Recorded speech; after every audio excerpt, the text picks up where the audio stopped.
আজও রাজধানীর বিভিন্ন তেলের পাম্পগুলোতে দেখা গেছে গাড়ির লম্বা লাইন। অনেক পাম্প বন্ধ।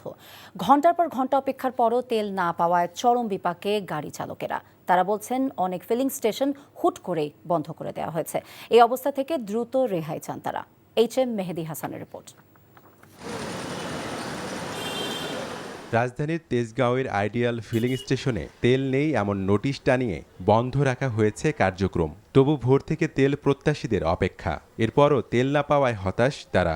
মতিঝিল এরিয়ার সবগুলো পাম্প ঘুরছি, বাট কোথাও তেল নাই, সব বন্ধ। 300 টাকা আর 200 টাকার উপরে তেল পাই না। এখন আমরা এই ভোগান্তিতে রক্ষা পাবো কিভাবে?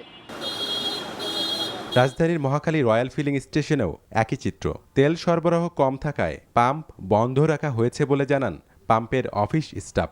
আজকে পয়লা বৈশাখের বন্ধ, ডিপু যেখান থেকে তেল আনে ওই জায়গায় আজকে বন্ধ, সরকারি বন্ধ, এই জন্য আজকে তেল পাওয়া যায়নি।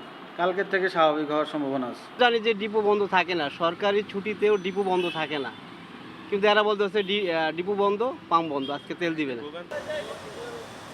এদিকে চালু পাম্পগুলোর মধ্যে সেনাবাহিনী পরিচালিত ট্রাস্ট ফিলিং স্টেশনে গাড়ি ভেদে নির্দিষ্ট পরিমাণ তেল দেওয়া হলেও সেখানে স্বাভাবিকের চেয়ে কয়েক গুণ ভিড় দেখা গেছে। HM মেহেদী হাসান, NTV নিউজ, ঢাকা।